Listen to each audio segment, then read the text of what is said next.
Going on, YouTube? Happy Saturday to everybody.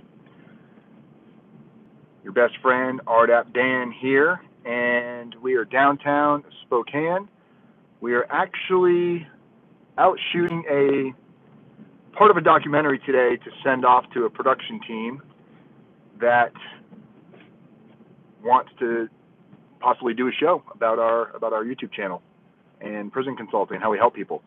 So we came downtown. That's why we didn't do the live video on time. We had to come downtown and do some shots, and we were kind of doing a little take through from getting out of prison to some of the hurdles that had to go through to get where we are today. And we actually shot some scenes over at the bus plaza because for the longest time after prison, I did not have a driver's license, didn't have a car, didn't have the ability to drive, and did not have the funds necessary to get a car or a driver's license if I wanted to. So we were today talking a little bit about the struggles and how real they are, and now we're going to go take a ride by the federal halfway house because we have to do some more filming down there. We actually rode the bus down there, and we had a problem with the camera, so we have to drive back down there now and get some of the footage that we couldn't take before. But I didn't want to leave you guys hanging today, so here I am with CJ. CJ's running the camera, which is a cell phone. But we're actually behind a bus right now. This is actually exactly the kind of bus that I used to ride every single day. This is a city bus in Spokane Valley. It's a very humbling experience taking a bus for those of you that are going to be going into federal prison, and maybe you don't know what you're going to do when you get out. Maybe you feel like you're going to be in a rough situation where finances aren't necessarily going to be there or ready for you, or not everybody has family waiting for them on the outside that can financially support them. And when Shelly and I were released from federal prison, we had lost everything, and starting over from scratch was a rough time. So I feel very blessed and very fortunate to be where I am today, doing the things that I'm able to do and doing it for the right reasons. So we're having a lot of fun out here making these videos today, and we took a little tour of the office. I know a lot of you have been dying to see the new office that we moved into, so we actually did a good portion of the video was on the office and what the office looks like, all that fun stuff. But it's really, and there's the federal courthouse right there. That's where I have to go for probation. It's actually the big brown building behind the shorter brown building. That's where federal probation is, and the clerk of the court, and sentencings, all of that fun stuff. I was just there the other day, dropping off paperwork. Oh man, we're hitting every single red light that exists today. But that's okay, because we're free and we're out. And so many of you, I just spoke to a guy on the phone a little while ago. He was getting ready to self-surrender in 2 days, and he's going to be going to a low, and he's definitely freaking out. He's got a detainer. He's just in a really bad situation, and he's stressing about prison, like so many of us do. But what? I got 5 people watching. Oh, 5 people. GJ's giving me this hand signal, so he's throwing gang signs at me. He's like, hey, what does this mean? We're live here. Can't just say edit, cut. But 5 people are watching. 5 people is better than no people, and we went live kind of off grid today. What time is it? It's 3:30, so we're a couple hours off. Most of you are probably getting ready for Easter. Those of you, the little ones, probably hiding Easter eggs for the Easter bunny. So that's cool. We're going to go on a hike tomorrow. We're going to go to, remember the mountain Shelly said? I don't. I forgot the mountain, but we're going to go into a mountain tomorrow, and we'll probably bring the camera with us, do a little recording over there.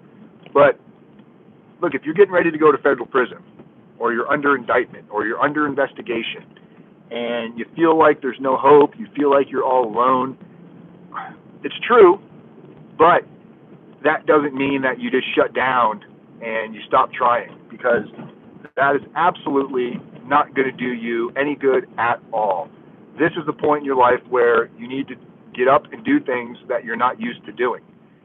And that means focusing, that means reaching out, finding out what you actually can do.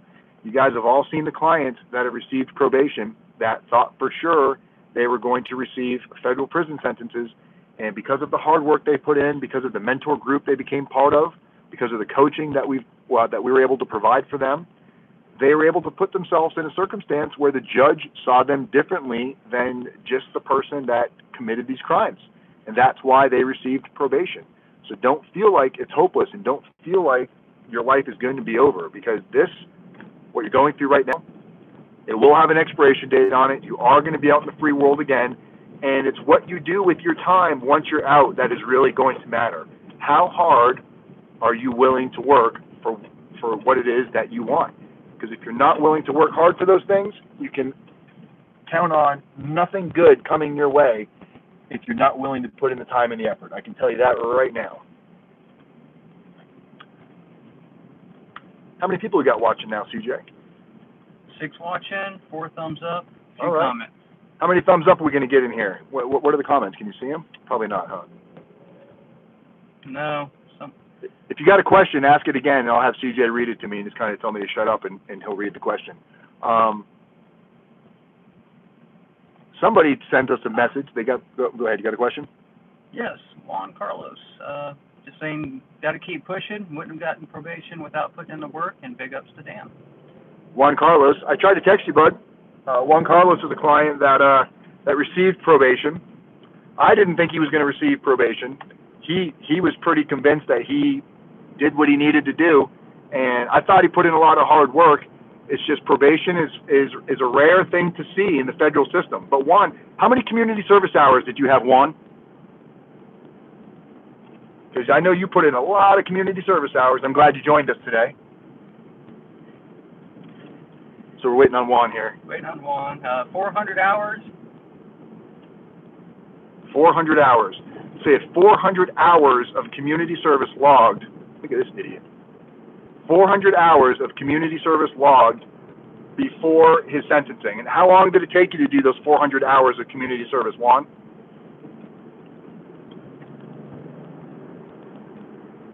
It said 200 plus NA. So he had 200. So he had 400 hours of community service, over 200 hours of NA or AA, Alcohol Anonymous, Narcotics Anonymous. He was making, look, he got probation, but he was to go into prison knowing he was going to be able to get things like RDAP, the Residential Drug Addiction Program, because he put in the issues that he needed on there. Sorry, probably scaring the hell out of CJ right now with my Batman driving. But how long did it take you to do those hours, Juan? It took a month. Months. Juan, I met when we were still charging $14.95. So I believe it was like in the middle of last year is when Juan Carlos found us. I think it was through YouTube or another prison consultant or something. And he was a hard one to crack, because he wanted to find shortcuts initially, and once he broke down and just let the program take hold, he saw some things happen. You know, he worked really hard on his letters, going back and forth with his letters, and his attorneys had questions, so there was just a lot of going back and forth, getting everything where it needed to be. And I would say he probably had, the only person I know that had more hours than Juan was Todd Hansen, who had about 1,000 hours of community service logged. And Todd Hansen didn't get probation. He got a prison sentence, but he was originally looking at a 30-year sentence. Then he was looking at 17 and a half years. And at his sentencing, because of everything he did, the judge ended up giving him, I forgot now, but I think it was like 8 years, which sounds like a lot. But compared to the 30 he was looking at, and then the 17 and a half he was looking at, he came down so low, it dropped his points. He was able to self-surrender, and he ended up at a camp instead of a medium where he thought he was going to be. So it does pay off. Any more questions in the room, CJ? Yeah, Kimberly wants to know what kind of car you have. I have a Batmobile. I have a BMW, Kimberly. It's the RDAP mobile. It's the RDAP mobile.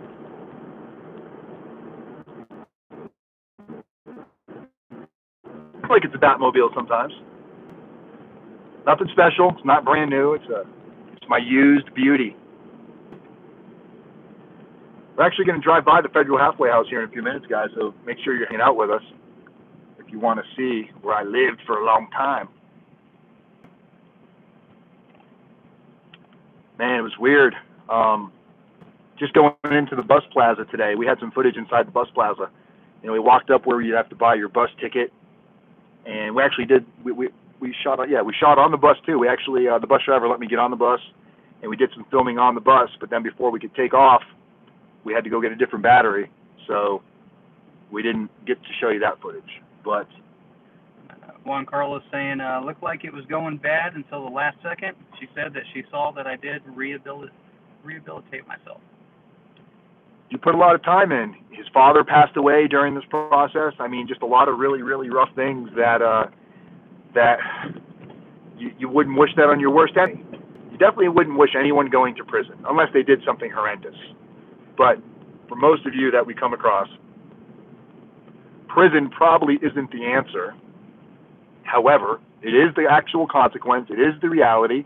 And the sooner you accept that reality, the sooner you can actually put in the hard work and the effort that is required. Because if there was a magic pill or a magic wand, I think Juan Carlos would have found it. How hard did you look for the magic pill or the magic wand, Juan Carlos? Because you looked for it. I don't know if you know that or not, but you looked for that damn thing. And I think once you realized it didn't exist is when we really saw some serious change in how you functioned and your attitude. So I know Chris is going to be interested in talking to you, Juan. Chris is the one you originally spoke to before you hired me. He's still going through his situation, which was somewhat similar to yours, and he keeps asking me about your situation. So I think once he hears that you received probation, because he's got crazy hours logged, all kinds of things he's done as well. Juan says, day before his sentencing, he had surgery on his wrist. Man, his NASCAR teammates came to his sentencing. Nice. And spent countless hours searching for the magic pill. Let's film up front here. And we have one person getting car sick. So right up here underneath this Aaron sign, see the Aaron sign? That's where the bus station is. This is where I'd have to get on the bus every day. And I'd have to walk, kind of show it an angle a little bit. I'd have to walk all the way down this road right here, this sidewalk. This is the Federal Halfway House in Spokane Valley. I have to walk all the way down here. Some days it was rainy, some days it was snowing, and I was absolutely miserable. Just keep recording this because we're going to see the halfway house in a minute. Absolutely miserable because I had to go through this, and I didn't want to, but I had to. So here we go, right over here on your right-hand side, this purplish gray building right here. This is the actual Federal Halfway House. There's a federal inmate right there waiting to go in. They got to get patted down. That is the Federal Halfway House, guys. And as you can see, it's in a very industrial area. We have in front of us nothing but 18-wheelers and semi-trucks and, oh, man, 11 months.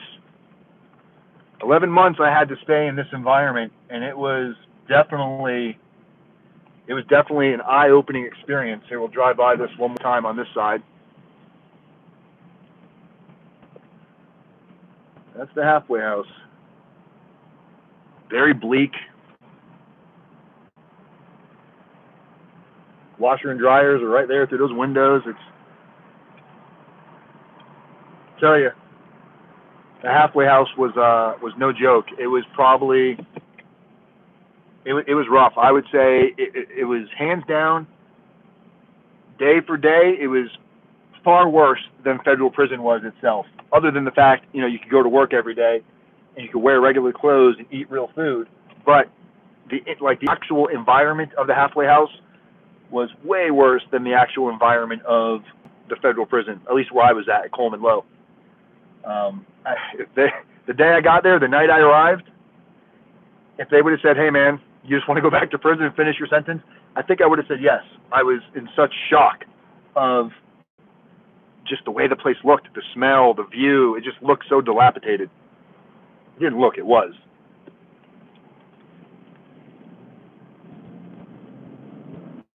The Batmobile's off once again.